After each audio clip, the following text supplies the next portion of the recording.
그러므로 우리가 믿음으로 의롭다 하심을 받았으니 우리 주 예수 그리스도로 말미암아 하나님과 화평을 누리자. 또한 그로 말미암아 우리가 믿음으로 서 있는 이 은혜에 들어감을 얻었으며 하나님의 영광을 바라고 즐거워하느니라. 아멘.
사람을 평가할 때 여러 가지 모습으로 그 사람을 평가하지만 무엇보다도 중요한 평가의 기준이 있다고 한다면 그 사람이 추구하는 삶의 목적이 무엇인가에 의해서 평가할 때에 바른 평가가 될 수 있을 겁니다.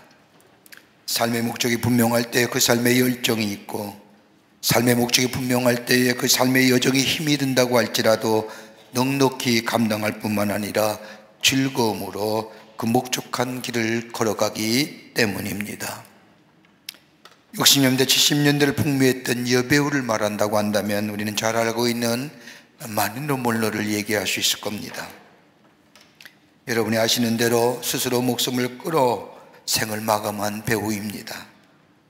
그의 전 남편이었던 야구선수 조 디마지오는 그녀에 대하여 이렇게 이야기합니다. 그녀는 세상적인 삶에 필요한 모든 것은 다 가졌지만 한 가지 결핍한 것이 있었다고 한다면 무엇을 위하여 사는가 하는 목적은 그녀는 가지지 못했다고 이야기합니다. 당대의 사람들에게는 부러움 대상이었습니다. 가지고 싶은 것은 다 가질 수 있는 여인이었고 가진 여인이었지만, 그러나 그녀에게는 삶의 목적이 없었다는 겁니다. 삶의 목적이 사라지면 그 삶은 허무한 삶이 됩니다. 그리고 그 삶의 결론가는 참담한 삶을 살아가지만, 그러나 목적이 분명한 삶은 그 길이 즐거움의 길이요, 삶의 곤고함과 어려움이 있다 할지라도 목적이 분명하기에 그 목적을 향해 달려갈 수가 있습니다. 우리가 삶의 즐거움을 광의적으로 몇 가지로 이렇게 나누어서 살펴볼 수가 있습니다. 과거의 즐거움에 사는 사람이 있습니다. 이런 사람에게는 미래가 없는 사람일 겁니다. 과거의 즐거움에 사는 사람은 미래가 없을 뿐만 아니라 그 삶에는 불평과 불만만이 있습니다. 왜요? 지금의 만족감과 즐거움이었기 때문입니다. 언제나 과거에 내가 즐거웠던 일에 비교하며 지금의 불만족감과 그리고 불평스러운 일만 얘기하기에 그 삶에는 미래가 없습니다. 또 하나 즐거움이 있다고 하면 현재 것에 즐거움을 누리는 사람일 겁니다. 이런 사람은 어리석은 사람입니다. 현재라는 것에 즐거움의 가치를 두고 사는 사람은 언제 그 현재의 즐거움이 사라지게 되면 피곤함과 더불어 실망감이 그에게 찾아오기에 허무함으로 끝날 것입니다. 그러기에 지금의 즐거움에 누리는 사람은 어리석은 사람일 겁니다. 또 하나의 즐거움이 있다고 한다면 미래에 다가올 가치에 늘 두고 사는 즐거움, 이런 사람은 지혜로운 사람이요 현명한 사람일 겁니다. 미래에 다가올 즐거움과 미래에 다가올 기쁨을 보며 사는 삶은 지금의 삶의 환경이 어렵다고 힘이 든다고 할지라도 다가올 미래의 기쁨과 즐거움이 있기에 넉넉히 이겨낼 수가 있습니다. 여러분, 즐거움이란 단어 헬라어로 카우코메타라고 얘기합니다. 카우코메타라고 하는 것은 즐거워하다라고 하는 뜻입니다. 본문의 말씀이 짧은 말씀에 2번이나 나옵니다. 이 말은 보통의 즐거움을 떠나 더 높은 차원의 즐거움을 얘기합니다. 다른 성경의 표현을 보면 자랑이라고 얘기합니다. 너무 기뻐서 참을 수 없을 만큼이나 벅찬 감격 속에 이야기하는 것, 이게 기쁨이요 즐거움이라고 얘기합니다. 그러기에 성경은 즐거워하다는 얘기가 150번이나 나올 뿐만 아니라 형용사의 의미까지 포함해 무려 200번이나 넘게 나옵니다. 그렇다고 한다면 우리 기독교인이 갖는 즐거움이 무엇일까요? 성경에 나타나는 그리스도인의 삶의 즐거움은 다른 것이 아니라 자유함이 동반된 즐거움인데, 그 즐거움은 다른 것이 아니라 죄로부터의 자유함, 하나님의 진노로부터의 자유함, 이것으로 얻어지는 즐거움이 바로 그리스도인의 기쁨이요 즐거움이라는 겁니다. 시간이 흐를수록 세상과 멀어짐에 안타까워하는 것이 아니라 죄인과 점점 더 가까워짐에 즐거워하며, 시간에 흐를수록 구원의 큰 기쁨 속에 아버지 산을 보나 들을 보나 즐거움이 넘치는 삶, 이게 바로 그리스도인이 갖는 삶의 모습이라는 겁니다. 제가 아는 권사님 한 분 가운데, 그 권사님이 세상을 떠날 때 그 가족에 되시는 집사님에게 들은 얘기입니다. 임종이 가까우니까 가족들이 다 함께 모였습니다. 그리고 권사님이 애들아 노래 찬송가 한번 찬송가 좀 불러다오 그랬습니다. 그러니까 가족들이 어머 무슨 찬송이요 그랬더니 이 권사님 하시는 말씀이 참 아름다우라 주님의 세계는. 임종을 앞두고 이 땅의 삶을 마감하는 시간에 앞두고 다른 찬송 부르는 것이 아니라 저 아름다우라 주님의 세계는. 그 말을 들을 때, 그 말씀을 들을 때 얼마나 제 마음속에 은혜가 되든지요. 그 권사님의 신앙을 다시 보게 됩니다. 죄로부터의 자유함으로 얻는 즐거움, 하나님의 진노로부터의 자유함으로 얻는 이 즐거움, 여러분 이 즐거움이 어디서부터 나오는 겁니까? 오늘 바울은 로마서 5장 1절 말씀에 분명하게 그 즐거움의 근거를 이렇게 얘기합니다. 믿음으로 의롭다 하심을 얻었은즉, 믿음으로 의롭다 함을 얻는 증거가 바로 우리의 삶 속의 즐거움이라는 겁니다. 예수를 구원의 주로 받아들이며 고백하는 자마다 하나님이 주시는 절대적인 의로움, 다른 사람과 비교해서 옳고 그름이 아니라 하나님이 내게 주신 십자가의 의로움으로 덧lep혀 주시는 그 의로움으로 얻어지는 내 삶 속에 이 즐거움, 다른 사람과 비교할 수 없다는 겁니다. 구원받은 기쁨, 구원의 감격 속에 우리 안에 큰 즐거움이 있는 것. 믿음으로 어렵다함을 얻었은즉 우리 안에 즐거움이 있는데 그 즐거움이 구체적으로 어떤 것이냐? 그리스도의 삶은 그 즐거움을 어떻게 우리의 삶 속에 누리며 살 것인가? 바울은 오늘 본문의 말씀을 통해서 우리에게 말씀하고 계십니다. 예수 믿어 구원받고 구원받은 하나님의 백성의 삶으로 즐거움이 넘쳐나는 인생, 그 삶이 어떤 삶인가? 오늘 함께 말씀을 나누며 은혜 받기를 원합니다. 첫째는 다름이 아니라 평화를 누리게 해야 된답니다. 평화예요. 오늘 1절 말씀을 보면 우리 주 예수 그리스도로 말미암아 하나님과 화평을 누리자라고 말씀합니다. 여러분, 구원받은 자의 즐거움은 하나님 안에서 평화를 이룬다는 겁니다. 여러분, 성경에서 말하는 평화는 샬롬입니다. 여러분, 평화는 두 가지 의미가 있습니다. 하나는 peace, 또 하나는 샬롬입니다. peace는 인위적으로 만든 평화입니다. 너랑 나랑 양보해서 협약으로 만드는 게 peace입니다. 언제나 조건이 깨지면 깨질 수 있는 게 평화입니다. 샬롬은 다른 거예요. 샬롬은 전쟁이 없는 상태만을 가리키는 좁은 의미의 평화가 아닙니다. 풍부한 의미를 내 물속에 이 속에 내포하고 있습니다. 농사가 잘 되어 풍부한 수확을 거두는 것도 샬롬이요, 무역이 목축의 축복을 받아서 소와 양떼가 우리 안에 가득 찬 것도 샬롬이요, 무역이 잘 되고 도시가 번성하는 것 또한 샬롬이요. 여러분, 이스라엘 역사 속에 풍요와 번성의 시대, 아직도 저 이스라엘 백성이 꿈꾸는 시대가 있다고 한다면 저 다윗의 시대, 저 솔로몬 때의 그 샬롬의 시대, 번성과 번영과 풍요와 풍부한 날, 이게 바로 성경에서 말하는 샬롬입니다. 다른 말로 표현하면 하나님의 은총으로 이루어지는 평화의 상태, 조화로움을 말합니다. 정신적이면서도 물질적인 것도 말합니다. 더 인적이며 사회적이며 더 나아가 종교적이면서도 세상적인 것을 말합니다. 한마디로 샬롬은 온전함을 얘기하는 겁니다. 원수가 없어서 평화가 아니라 원수가 화목하는 평화입니다. 정의와 자유와 번영과 신앙이 종합적으로 이루어지는 게 평화입니다. 하나님과의 관계, 나와 나 자신과의 관계, 이웃과의 관계, 물질과의 관계에서 샬롬, 평화를 누리는 것이 바로 성서가 말하는 온전한 평화, 샬롬입니다. 어디서 이루어져요? 하나님과 나와의 관계가 온전한 회복의 관계가 될 때에 우리 안에 이 기쁨이 있게 됩니다. 예수님께서 우리의 죄를 위하여 십자가에 돌아가는 것을 믿으면 우리는 구원받습니다.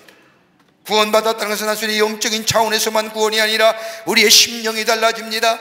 심령이 달라지게 우리의 삶의 태도가 달라집니다. 우리의 육체가 구원받습니다. 구원받았다는 것은 하나님과 나와의 죄로 인하여 막혔던 관계가 회복되었다는 겁니다. 영어의 표현을 보면 reconciliation입니다. reconcile라는 거예요. 회복된 거예요. 그러기 하나님을 아버지라 부르는 거예요. 죄로 인하여 일그러진 하나님의 영상이 다시 회복되는 것을 얘기합니다. 우리 안에 깊숙이 자리 잡고 있던 죄의 문제가 해결됐다는 겁니다. 내 안에 어두운 그림자로 자리 잡고 있던 이 죄책감의 문제가 자유로워졌다는 겁니다. 다른 사람이 뭐라 해도 감추어진 내 삶의 깊은 절망과 좌절과 어둠이 예수 그리스도 안에서 예수를 나의 삶의 구원의 주로 삼을 때에 이 문제가 해결됩니다. 그럴 때에 나는 자유로운 존재가 되고 그 자유함을 얻어서 내게 주신 것이 바로 샬롬, 평화입니다. 뭐라고 평화를 얘기할 수 있을까요? 쉽게 얘기할게요. 내가 예수 믿었어요. 구원받았어요. 내 안에 어두웠던 죄의 문제가 해결된 거예요. 자유로운 존재가 됐어요. 하나님과 평화하니 내 마음속에 평화하는 거예요. 내 마음이 평화하니 다른 사람과 평화할 수 있는 거예요. 다른 사람과 평화하는 것, 다시 말해요, 우리가 복음을 전한다는 것은 평화를 전하는 거예요. 그 사람이 예수 믿어서 우리의 복음 전함으로, 우리가 평화를 전함으로 저가 예수 믿어서 구원받으면 저의 마음속에 평화가 이루어지는 거예요. 저 또한 저 자신과 평화를 뿐만 아니라 다른 사람과 평화를 이렇게 될 때에 이 땅에 모여 샬롬의 축복이 임하게 되는 겁니다. 그렇게 복음 전하는 거예요. 우스운 이야기지만 불가능이 없다고 말했던 나폴레옹에게 한 젊은 병사가 묻습니다. 장군님께서는 어느 때가 가장 무서운 때입니까? 라고 묻자 이 나폴레옹이 뜻밖의 이야기를 하는 겁니다. 내가 가장 두렵고 무서운 때는 다름이 아니라 일주일에 한 번씩 나를 찾아와 이발사가 찾아오는데, 이발사가 나의 면도할 때가 내가 가장 무섭다네. 이발사가 마음이라도 조금만 잘못 먹으면 그 면도칼이 내 목을 칠까봐, 그 면도칼이 목줄기를 타고 내려올 때마다 내가 얼마나 두렵고 으시한지 이루 말할 수가 없다네. 그래서 나는 이발사가 올 때마다 그 아들을 데리고 와 내 옆에 앉히고, 내 부하로부터 이발사가 여차하는 순간 아들을 죽이려고 늘 아들과 함께 이발사를 부른다네. 내가 가장 두려운 시간은 다름이 아니라 이발사가 내 목에 면도칼을 댈 때. 여러분, 힘이 있어서 평화를 누리는 거 아닙니다. 권력이 있다고 평화를 누려요? 아니잖아요. 온전한 평화는 다름 아닌 하나님과의 관계성 속에서 나옵니다. 하나님과의 바른 관계, 화복의 관계를 우리가 이룰 때에 우리 안에 우리를 의롭다 여기실 뿐만 아니라 우리 안에 참된 평화가 임하며, 그 평화는 세상에 주는 평화와 다른 샬. 여러분, 구약성서에 나오는 야곱을 보십시오. 축복을 받으려고 남다리 극성을 부린 사람이 바로 야곱입니다. 그에게서 축복에게는 물질이요, 가족의 번성함이요, 그러기에 아버지를 속이고 형에서를 속이고 저 장자권의 축복권을 가지고 이것만 있으면 내가 부자가 될 수 있는 마음을 가지고 아버지와 형을 속이고 장자권을 빼앗습니다. 그리고 아버지를 피해 형을 피해 저 삼촌의 집에 나아가 20년 동안 가진 고생을 다한 후에 부자가 됩니다. 원했던 바 된 겁니다. 가족을 이룹니다. 부족을 이룹니다. 11명의 자녀의 아버지로서 큰 부족을 이루어 성공했습니다. 그런데 문제는 뭐예요? 평화가 없는 거예요. 형을 만나러 가다가 북강변에서 얼마나 심한 고통을 겪는지 모릅니다. 재산과 가족들을 다 앞서 보내보내고 홀로 남아 반세꽃 천사와 씨름하며 기도하지요. 기도 제목이 뭘까요? 밤이 새도록 천사의 허리춤을 줍고 놓지 않은 이유가 어디 있을까요? 평화예요. 내가 평화 주세요. 화목함 달라는 거예요. 형을 이기게 해달라는 게 아닙니다. 화목함과 더불어 화평을 달라는 기도였습니다. 그래야 마침내 화목함과 화목하게 이룹니다. 이것 또한 참된 평화가 아닙니다. 세겜 땅에서 하나님을 떠난 것으로 말미암아 큰 형벌을 받고 어려운 처지가 됩니다. 회복되어 정신을 차리고 그 재산을 다 잃어버린 후에, 우상을 다 내버린 후에 빈손으로 가족과 함께 처음으로 하나님의 음성을 듣던 베델에 도착하여 하나님 앞에 예배드리고 무릎 꿇은 후에 비로소 뭐예요? 하나님이 주시는 샬롬의 축복. 130세에 저 애굽의 바로 왕을 만났을 때 야곱의 고백한 이야기가 뭘까요? 자신의 인생을 반추해 보면서 출애굽기 47장 9절의 말씀을 보면 내 나그네 길의 세월이 130년이다. 나의 연세가 얼마 못되나 우리 조상의 나그네 길의 세월에 미치지 못하나 그 뒤에 뭐야? 내 인생 험악한 세월 보낸다. 여기에 예외인 사람이 있을까요? 형과의 관계가 깨어지니, 하나님과의 관계가 깨어지니 일평생 눈물겨운 쓰라린 세월을 보냈다는, 하나님과의 바른 관계가 우리 가운데 있게 될 때에 하나님이 나의 하나님 되시고 나의 삶의 주인 되시고 그 하나님의 음성에 청종하며 그 말씀 따라 사는 삶이 될 때에 우리 안에 어때요? 평화가 임합니다. 이 평화는 우리의 기쁨이요 우리의 즐거움이 됩니다. 이것이 구원받은 자의 기쁨이라는 겁니다. 그러기에 에베소 2장 14절의 말씀을 보면 그는 우리의 평화이신지라, 예수님이 우리의 평화이십니다. 둘로 하나를 만드사 중간에 막힌 담을 헐어서 하나 되게 하셨습니다. 여러분, 그러나서 2장 16절의 말씀을 보면 이 십자가로 이 둘을 한 몸으로 하나님과 화목하게 하시며 원수된 것을 십자가로 소멸하신다고 말씀하십니다. 하나님과 하나 되는 역사, 주님이 나의 주인 되십니다. 내 삶의 주인 되십니다라고 고백하며 주님과 늘 걸어가는 인생. 거기에 뭐예요? 기쁨이요. 그 기쁨은 어떤 기쁨이요? 평화, 샬롬의 축복이 우리 가운데 있게 되는 줄 믿습니다. 두 번째는 은혜의 자리에 들어간다는 겁니다. 오늘 2절 말씀을 보면 그로 말미암아 우리가 믿음으로 서 있는 은혜의 자리에 들어감을 얻으며라고 말합니다. 믿음으로 구원함을 받은 사람은 은혜의 자리에 들어가게 하신다는 겁니다. 오늘 본문의 말씀의 시제를 보세요. 과거 완료형입니다. 예수를 구주로 영접한 사람은 이미 은혜의 자리에 들어와 있다는 거예요. 이미 내가 예수를 구원의 주로 섬기고 고백하며 수용할 때에 우리는 이미 은혜의 자리에 들어와 있다는 겁니다. 이렇게 보면 은혜의 자리에 들어가지 못한 사람은 구원받은 사람이 아니라는 겁니다. 구원받은 사람은 이것을 보아도 은혜요, 저것을 보아도 은혜요. 은혜가 있으면 내 안에 감사가 있고 감격이 있고 그 감사와 감격이 내 삶의 역동성과 생명력을 만들어주는 거예요.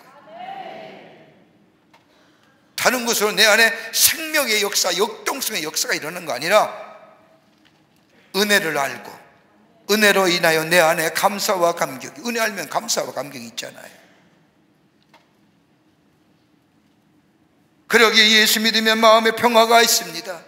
마음의 평화일 뿐만 아니라 이미 예수 믿게 될 때에 예수를 나의 삶의 주인으로 모시게 될 때 내 안에 뭐요? 이미 은혜가 임하게 됩니다. 은혜가 있기에 내 안에 감사가 있고 감격이 있습니다. 어거스틴이 그의 고백론에 보면 하나님이시여 나의 모든 행위와 나의 모든 생각 가운데 죄 아는 것이 어디에 있겠습니까? 라고 말합니다. 이 고백은 나의 모든 것이 뭐예요? 죄뿐이라는 거예요. 그러나 어거스틴이 마침내 모든 일이 하나님의 뜻 가운데 이루어진 것을 깨닫게 될 때 그 다음에 고백이 뭐예요? 은혜 아닌 것이 없습니다 라고 하는 거예요. 한번 생각해 보세요. 이스라엘 백성이 저 광야의 40년의 생활 보세요. 저들이 애굽에서 출애굽하여 저 광야의 길을 걸으며 하나님의 약속인 땅인 가나안 땅에 들어가게 된 것, 여러분 그들이 탁월해서요? 그것이 뛰어나서요? 아니잖아요. 하나님의 은혜로 출애굽하여 광야의 40년의 세월을 흘러 가나안 땅에 도착합니다. 여러분 우리 인생상 가만히 뒤돌아보세요. 내가 성인이 되어 하나님의 성인이 되어 내 이성과 내 인식의 차원이 있게 되어 내 스스로 판단하고 결정할 때부터 지금의 삶의 여정을 가만히 돌아보면 광야의 40년의 여정 아닐까요? 그런데 그 40년의 세월 뒤돌아보십시다. 여러분 스스로 여러분의 힘으로 살았습니까? 살았다면 되게 고만한 거예요. 오만한 자예요. 내 삶을 뒤돌아볼 때에 은혜 아닌 게 어디 있어요? 내가 탁월해서 내가 능력해서 살아온 게 아니라 누군가가 나를 도와줬고 누군가가 나와 함께 했고 내 어려울 때, 내 곤고할 때 누군가가 나와 동행했고 그러기 그 어려움 이겨냈고 내가 잘나서 똑똑해서 내 인생의 이 것들 내가 헤쳐나왔다고 얘기하는 사람, 이것처럼 어리석은 사람 없고 이것처럼 교만한 사람, 은혜 아닌 게 없어요. 그러기에 감사와 감격이 나오는 거예요. 고백하는 거예요. 아, 은혜였지, 은혜였지. 여러분 은혜는 보편적 은혜와 개별적인 은혜가 있는 겁니다. 보편적 은혜란 모든 사람에게 공히 주시는 은혜입니다. 모든 사람에게. 여러분 가만 보세요. 얼마 전에도 얼마나 뜨거웠어요. 더워서 힘들었습니다. 근데 요즘 좀 살만하잖아요. 안 그러세요? 아침에 늦게 일어나니까 좀 일찍 일어나 보세요. 선선해요. 아침 저녁 살만하잖아요. 낮엔 뜨거워. 그러면서 뭐 익어요? 곡식이 있잖아요. 이건 모두에게 주시는 은혜예요. 그런데 개별적인 은혜, 나에게만 주시는 은혜가 있어요. 누가 얻어 비교할 수 없는 나만의 은혜, 보편적 은혜에도 감사와 기쁨이 있지만 내게만 주신 은혜를 헤아리고 생각할 때마다 내 안에 뭐요? 기쁨이 넘치는 거예요. 나만의 은혜가 있지. 나만. 1950년대 베를린 대학의 피아노 교수로 유명했던 헐만 교수라는 분이 계십니다. 그는 2차 세계대전에 저 독일의 전체주의에 반대하여 저 전쟁을 반대했던 이유로 나치에 잡혀 강제 수용소에 갇혔다가 살아난 사람입니다. 그는 하루 종일 심한 노동을 하면서 지쳐버린 밤이지만 매일 1시간씩 잠을 자기 전에 나무 침대를 건반으로 삼아 피아노 연습을 하였다고 합니다. 그러면서 나중에 고백하기를, 내가 죽음의 수용소에서 살아남을 수 있었던 원동력은 나는 반드시 다시 피아노를 연주할 것이다.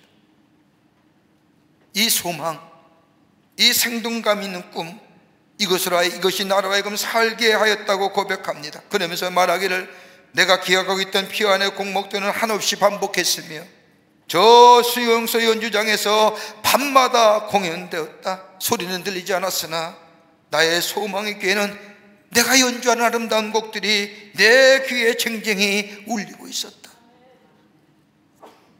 그러면서 행복한 사람은 환경과 여건에 치우친 사람이 아니라 꿈을 가진 사람이다.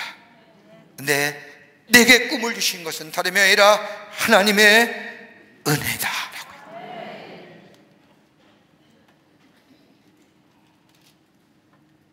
의롭다함을 입은 사람, 구원함을 받은 사람, 이미 은혜 안에 들어온 자요.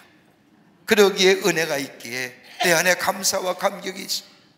저 다윗이 고백한 것처럼 내 잔이 넘치나이다라고 고백한 것처럼 내 삶 속에 돌아보면 하나님의 은혜가 넘쳐났음을 고백하면서 우리 안에 그것이 기쁨이 되는 삶, 이게 바로 구원받은 자의 기쁨이요 그리스도인의 기쁨인 줄 믿습니다.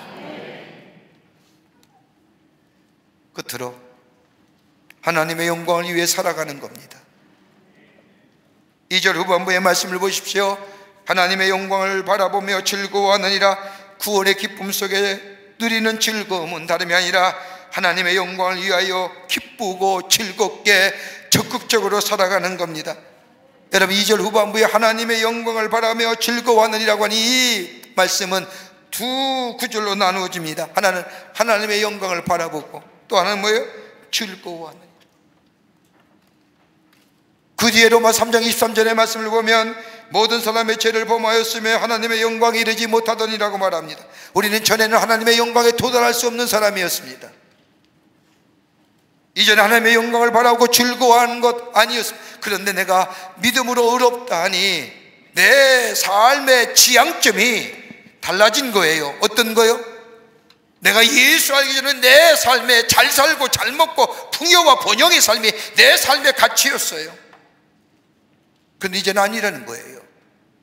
예수 믿고 믿음으로 의롭다 하니 내 삶의 가치는 뭐예요? 하나님의 영광, 이것으로 내 삶의 즐거움을 삼는다는 거예요. 이것이 내 안에 영어의 표현을 하면 플레저한 거예요. 이것을 기쁨으로 삼는 거예요. 여러분, 요즘에 가끔 제가 사는 집 동네 뒤에 가면 오솔길이 있어요. 오솔길 이렇게 운동하시는 분이 아침 저녁으로 꽤 많은데 근자에 와서 색다른 운동법을 제가 건강유지법을 하나 보게 됩니다. 뭐냐면 신발 벗고 맨발로 걷는 거예요.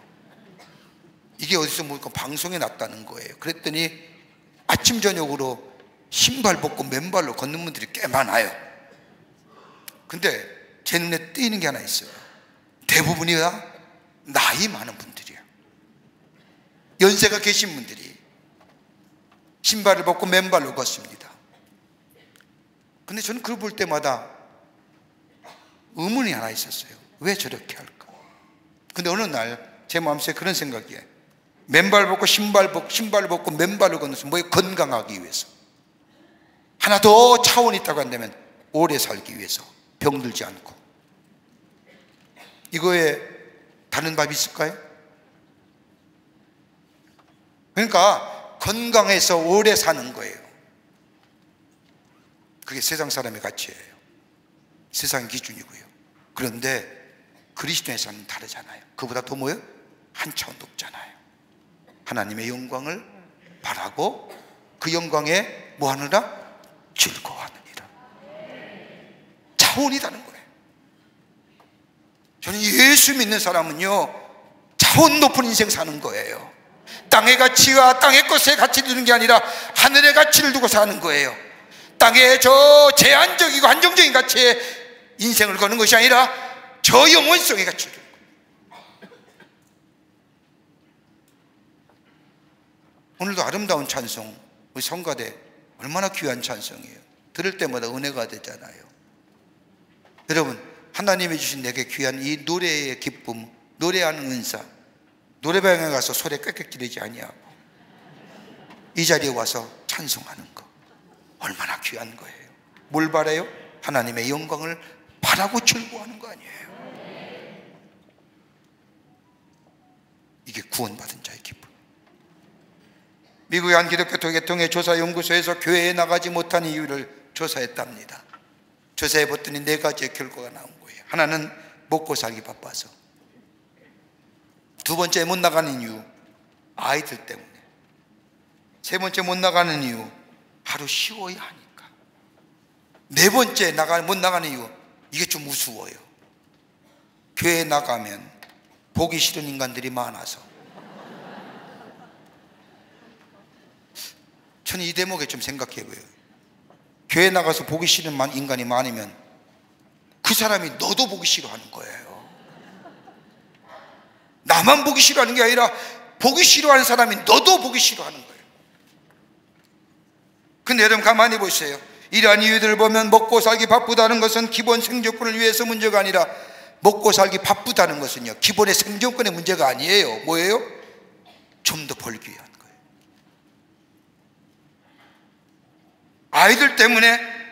아이들 때문이란 이유는 하나님을 사랑하기보다는 아이들이 우리의 삶 속에 어느덧 우상되어 버린 거예요. 하루 쉬어야 한다. 자신의 기쁨을 위한 거잖아요. 교회에 가면 보기 싫은 사람이 있다는 것은 자신의 감정과 편견이 만들어진 이유에 불과하잖아요.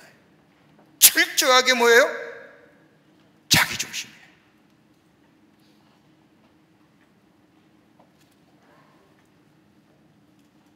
하나님의 영광을 드리는 삶, 이런 모든 이유들을 우선순위에 놓고 남은 시간, 남은 정성, 남은 물질, 남은 힘을 하나님께 드리는 것이 아니라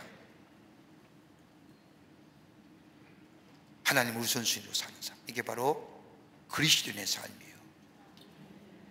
남은 시간, 꼬투리 시간, 짜투리 시간 하나님 앞에 드리는 게 아니라 하나님은 먼저 우리의 삶 속에 우선순위, 하나님의 말씀이 내 삶 속에 우선순위.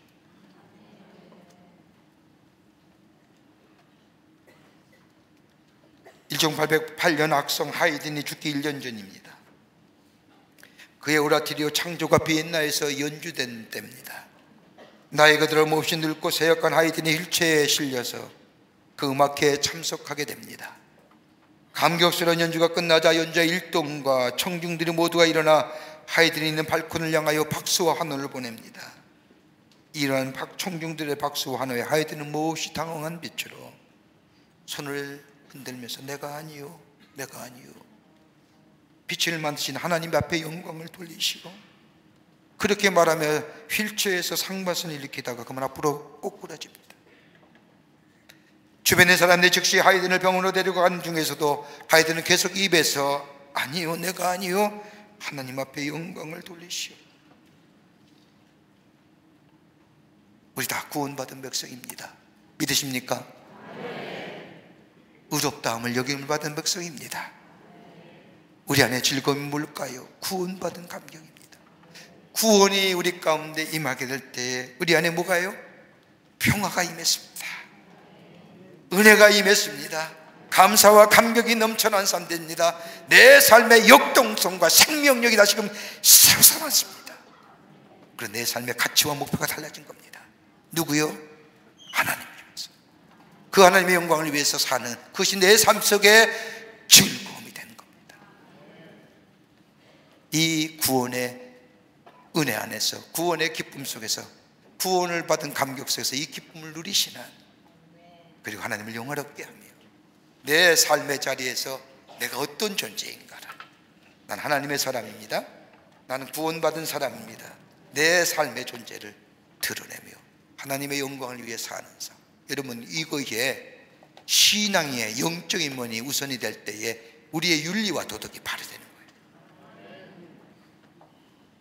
이 믿음의 걸음을 걸어가시는, 그래서 하나님의 축복을 더 누리시며 증거하는 여러분과 저와 되시기를 주의 이름으로 축원합니다. 하나님 감사합니다. 저희들 주께서 사랑해 주셔서 하나님의 백성 삼으심에 감사합니다. 우리 안에 구원 주심에 감사합니다. 구원의 기쁨인 내 안에 평화와 은혜와 하나님의 영광을 위해 사는 이 기쁨이 넘쳐나게 하여 주셔서 더 하나님의 약속의 성취를 누리며 우리 안에 더 풍성함의 역사를 누리며 더 높이 주님을 높이는 저희들의 삶 되게 하여 주시옵소서. 성령이 도우실 줄 믿으며 예수님의 이름으로 기도하옵나이다. 아멘.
지금은 우리 주 예수 그리스도의 크신 은혜와 하나님 아버지의 형용할 수 없는 사랑하심과 성령님의 내재하심과 교통하심과 인도하심이 오늘 거룩한 주의 날 주의 전에 올라와 마음과 정성을 모아 하나님 앞에 예배하며 주신 말씀 가슴에 새기고 구원받은 자의 기쁨 속에 하나님의 영광을 위해 살기로 새롭게 결단하며 이 성전의 문을 나선 우리 모든 광림의 권속들과 영상을 통하여 예배에 참여한 하나님 나라의 거룩한 백성들 위해 주께서 지금으로부터 영원토록 함께 하시기를 간절히 축원하옵나이다.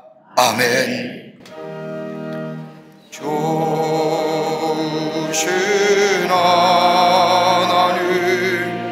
조신 하나님,